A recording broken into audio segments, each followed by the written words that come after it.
Le monde n'est malheureusement pas comme on nous le montre tous les jours. Le monde n'est pas non plus comme nous voulons qu'il soit. Le monde est comme il est très cruel et brutal.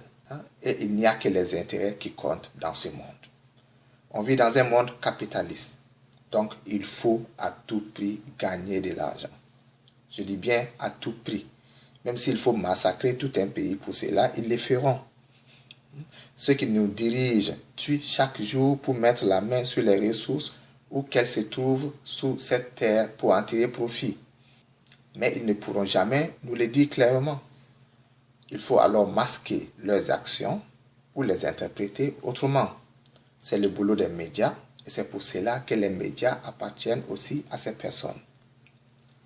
La Grande-Bretagne a eu un premier ministre en 1914 qui s'appelait David Lloyd George. Lorsque les journalistes lui ont demandé en début de la Première Guerre mondiale pourquoi une telle guerre en Europe, il a répondu par ceci. Si les gens savaient à propos de la guerre, elle serait arrêtée tout de suite. Mais les gens ne savent pas et ne peuvent pas savoir. Il a bien dit, nous ne pouvons pas savoir.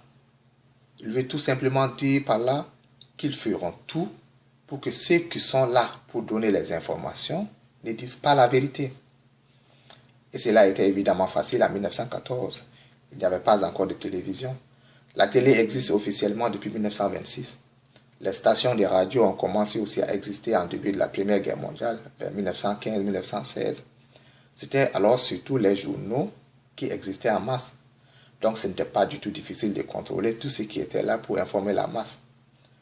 Heureusement qu'aujourd'hui, avec l'avènement de l'Internet et des téléphones portables, il n'est plus facile de contrôler toutes les informations et de les filtrer.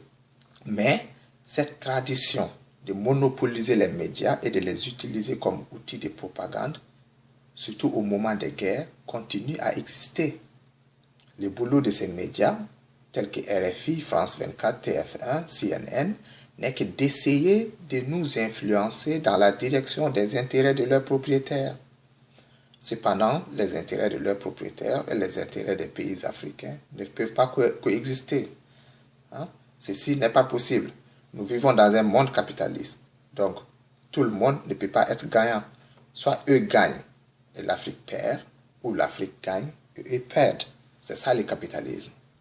Donc, mon conseil à vous est de ne pas considérer ces médias comme source d'information ou comme source de savoir, mais surtout de les voir comme une source qui nous montre une autre version des faits, qui nous raconte une autre version des faits. C'est à chacun de nous maintenant de s'informer à travers de nombreuses sources et faire ses propres analyses pour comprendre les problèmes. Ne soyez pas paresseux d'analyser, sinon nous ne saurons jamais la vérité. Ne nous contentons pas de dire que TF1 l'a dit, ou RFI l'a dit, ou France 24 l'a dit, ou même CNN l'a dit. Cela est trop facile. Nous ne devons pas seulement consommer les informations, mais nous devons aussi nous poser des questions et aller chercher les réponses plus loin s'il le faut. Si vous n'avez pas le temps d'aller chercher d'autres sources d'informations, ou que vous ne savez pas où se trouvent d'autres sources d'informations, alors suivez-nous sur Internet. Nous sommes aussi d'autres sources d'informations et de savoir. Nous nous informons pour vous informer. Donc, suivez-nous aussi comme vous suivez RFI, TF1, France 24, CNN. Au moins là, vous aurez deux sources, mais surtout deux visions différentes. Je dis très souvent qu'il existe deux sortes d'ignorants. Il y a des personnes qui n'ont aucune source d'information ou de savoir sur une chose précise. On dit qu'ils sont ignorants de cette chose. Ces ignorants n'ont alors pas d'opinion. Donc ils ne peuvent ni haïr ni aimer la chose. Ils ne peuvent pas prendre parti. Mais il y a aussi des personnes qui n'ont qu'une seule source d'information et de savoir sur une chose précise. Je les appelle aussi ignorants.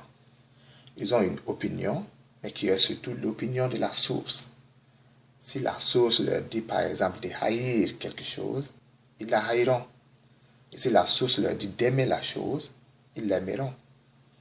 Étant donné qu'une source d'information n'a pas toujours raison, car personne ne peut avoir toujours raison, ces ignorants peuvent lutter pour la mauvaise cause sans le savoir. Ils sont alors plus dangereux que ceux qui n'ont même pas de source d'information. Mon objectif est alors surtout de vous inciter à vous informer à travers plusieurs sources différentes pour voir clair, pour que vous ayez vos propres opinions sur les choses et non celles des mainstream media, qui sont nos médias de masse, nos médias traditionnels. C'était le message d'aujourd'hui. Bonne journée.